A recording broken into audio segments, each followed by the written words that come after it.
in the truck? A little after 8 o'clock, I think it was. He said he wanted to take his television set to a guy he knew and get it fixed. He told me to be back at 10 o'clock at the latest. You don't know where this man lives? You have no idea how to get in touch with him? No, I guess I don't, Sergeant. Why? You in the habit of lending the truck to strangers? No, not usually. What's your beef anyway? What's it all about? What are your hours here at the coffee shop, Miller? When do you check in for work and when do you leave? I check in at 7 o'clock. I go straight 5 hours to midnight. That's when we close up at midnight. You worked that shift last night, did you? 7 p.m. straight through to midnight? That's right. Monday through Saturday, 6 days a week. That's the schedule. Just a part-time job for me, you know. Extra dough. My regular job's driving the truck to the bakery. I see. Was anyone around last night when your friend Paul came in to borrow the truck?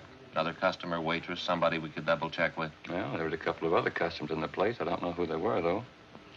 Why do you have to double-check anyway? I haven't done anything. I loaned Paul the truck, that's all. Have you got any way at all of proving you were here from 7 to 12 last night? Well, there must have been some customers you waited on, you remember? Sure, at least half a dozen. They'll tell you I was here. We'd like to have the names and addresses, if you don't mind, Miller. Yeah. Excuse me a second. I gotta wait on a customer. Sure, go ahead. Hi, Danny. Missed you last night. Hi, Fred. What'll you have? Oh, some coffee and a raisin pie. How's it going? Pretty good. Pretty good. Yeah, me and the missus dropped by after the show last night looking for you. That's so? Yeah. About 10:30. Where were you, Dan?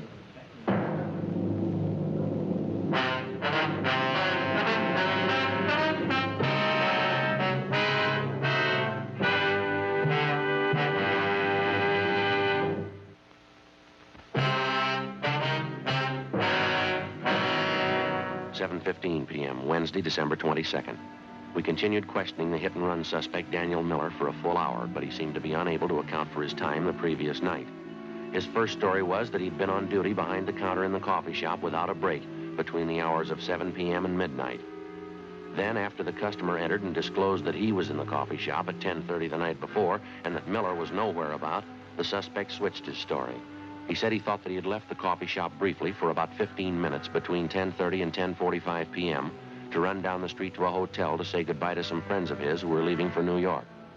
We checked the hotel, but they didn't know Miller, and they hadn't seen him the night before. They were sure of it. The questioning of the suspect continued, but he made little or no sense at all. Apparently, he was piling up lie after lie in an effort to cover his tracks before and after the hit-and-run murder the night before. 7:48 p.m., Frank and I pulled Miller off the job at the coffee shop and took him downtown to the office. I'm telling you it's the truth. I wasn't in that truck last night. I wasn't in an accident. I don't know what you're talking about. Then give us something to go on, Miller. You've handed us 3 different stories so far. Not one of them strong enough to hold water. I'm telling you the truth. What are you trying to hang this on me for? I didn't have a wreck and I didn't kill anybody. Why are you picking on me? Because you don't make sense, mister. You're trying to sell us a story and you haven't got an ounce of proof to back it up. That bakery truck you're responsible for is the same truck that killed that old woman and the little boy. Now, you either come up with a solid story we can check on or you're going to be resting your back in Maine jail. Listen, call Bill Jackson. He's a good customer. He was in last night, I think. He'll tell you. Go ahead and call him. He'll back up what I say. What's his number, do you know? Yeah, I got it right here in my wallet. Bill will tell you. Here it is. Hollywood 08121. Okay, thanks.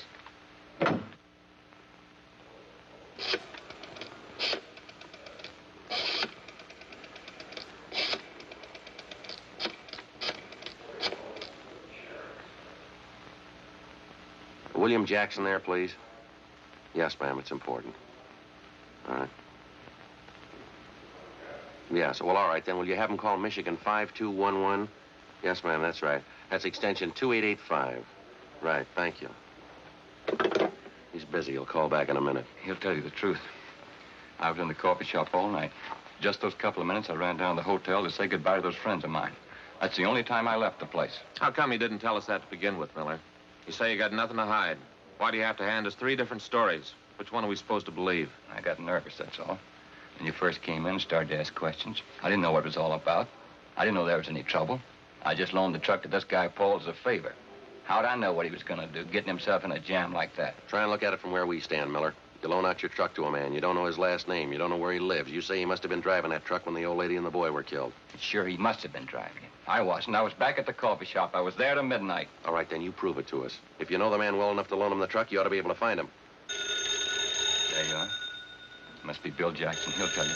Go ahead. See what he says. Accident investigation, Friday. Oh, yeah. Yeah, Mr. Jackson, this is Sergeant Friday. Yes, sir. Uh-huh. I wonder if you tell me if you know a Daniel Miller. Miller, yeah. Well, when's the last time you saw him? Would you remember? I see. Well, the place where he works, the coffee shop? Yeah, well, were you there last night by any chance? Did you see Miller in there? You're sure? Uh-huh. Yes, sir, I see. No, thanks, no. That's all for now. We'll contact you later on. Yes, sir. Thank you. Bye. He told you, didn't he? Is that enough for you? He says he hasn't been in the coffee shop for 3 days.